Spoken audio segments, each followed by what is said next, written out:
Assalamualaikum warahmatullahi wabarakatuh. Alhamdulillah para sahabat Quran, kita bertemu kembali untuk kita mempelajari dari surat Yasin. Sebelumnya kita sudah belajar bagian pertama, bagian kedua, dan bagian ketiga di dalam Al-Quran. Insya Allah hari ini kita akan belajar bagian keempat di dalam Al-Quran. Nah, mungkin koreksi dari dari materi sebelumnya, ayat 45 ini masuknya adalah di bagian keempat ya. Jadi bagian keempat ini ayat 45, 46, dan 47. Cuman tiga ayat saja. Oke. Kita langsung masuk kepada ayat yang kita akan kaji. A'udzubillahi minasyaitonirrajim. Bismillahirrahmanirrahim. Alhamdulillahirabbil alamin. Allahumma shalli ala Muhammad wa ala ali Muhammad. Rabbana dzalamna anfusana wa illam taghfir lana wa tarhamna lanakunanna minal khasirin. Rabbi shrah li sadri wa yassir li amri wahlul 'uqdatam min lisani yafqahu qawli. Amin amin ya rabbal alamin. Oke, kita langsung masuk kepada ayat 45. A'udzubillahi minasyaitonirrajim. Bismillahirrahmanirrahim. Wa idza qila lahumuttaqu ma baina aydikum wa ma khalfakum la'allakum turhamun. Dan apabila dikatakan qila lahum, dikatakan kepada mereka, ittaqu, takutlah kalian, ma baina aydikum, apa yang di hadapan kalian. Ingat ya, dinding depan ya. Wa ma khalfakum, dengan apa yang di belakang kalian. Berarti kaitannya dengan apa? Sejarah. Memiliki koneksi nggak, korelasi dengan bagian yang sebelumnya, di bagian pertama? Iya. La'allakum turhamun, agar kalian diberi rahmat. Jadi kita diminta oleh Allah untuk apa? Ittaqu, takut, berpikir, mengingat gitu loh, takwa. Dengan apa yang di hadapan kalian.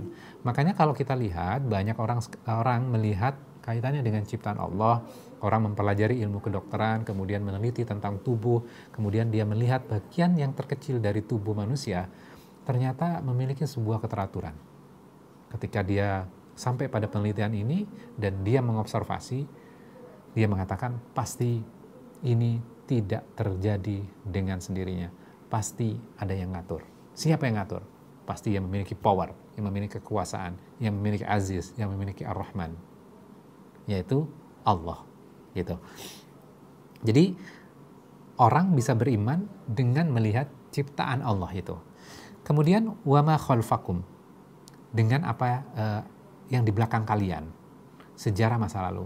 Ketika memperhatikan sejarah masa lalu, melihat sejarah kaum-kaum sebelumnya yang melakukan dosa dan kemaksiatan, misalnya orang yang misalnya berselingkuh gitu loh, dan ujungnya kan tidak baik, keluarganya berantakan. Apakah kalian tidak melihat contoh yang seperti itu?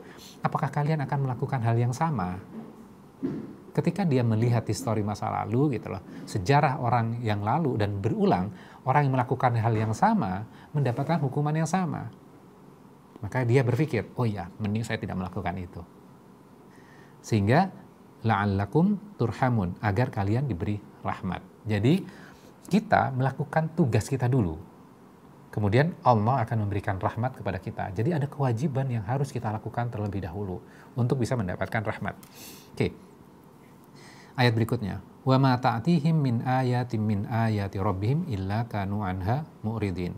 Dan setiap kali datang pada mereka ayat-ayat kami, suatu tanda dari tanda-tanda kebesaran kami, dari ayat-ayat kami, rabbihim, dari Tuhan mereka, illa kanu, kecuali mereka anha, darinya mu'ridin, mereka berpaling.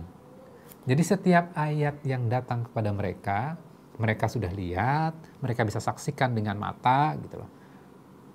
Dan masuk ke dalam hati mereka, tapi mereka malah berpaling gitu loh. Setiap kebenaran yang datang kepada mereka dari sejarah masa lalu, mereka berpaling.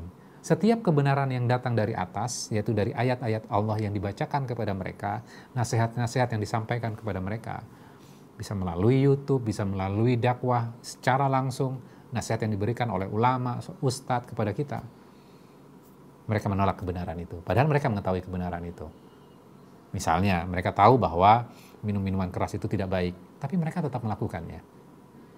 Zina itu tidak baik, tapi mereka tetap melakukannya. Berarti kan mereka berpaling dari kebenaran itu. Ya kan?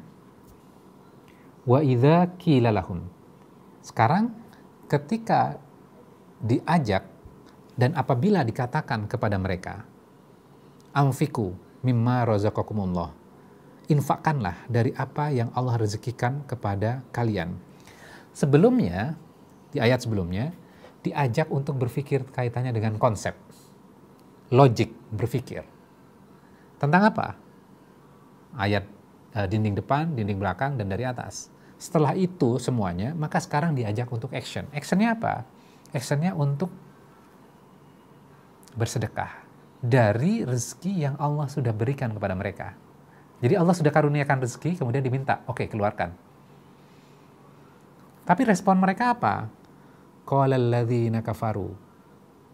Orang-orang kafir itu berkata, lilladzina amanu, kepada orang-orang yang beriman, anudaimu man law yasha'allahu at'amah. Apakah pantas kami memberi makan kepada orang-orang itu jika Allah menghendaki dia memberi makan? Kalimat ini kita harus maknai dengan sarkastis. Nyindir gitu loh. Loh, kenapa kita harus memberikan makan kepada orang-orang fakir itu gitu loh? Kalau Allah sanggup memberikan makan, pasti Allah akan memberikan makan gitu. Kenapa kami gitu loh? Ya Allah saja dong gitu loh. Ini kan sarkastis ya. Jadi sesungguhnya ketika mereka diajak untuk action, mereka nggak mau. Ya Allah saja dong yang memberi makan. Masa kita yang memberikan makan? Kan gitu.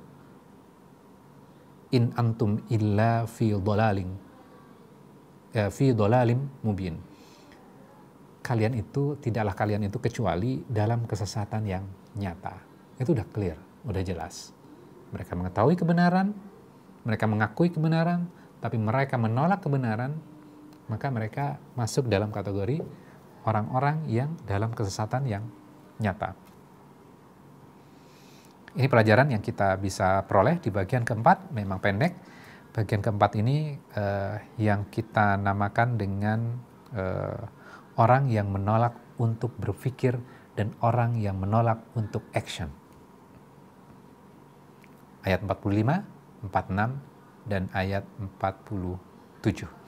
Oke, mudah-mudahan ini bisa menambah pemahaman kita terhadap surat Yasin. Insya Allah ke depan kita akan lanjutkan kembali di bagian berikutnya.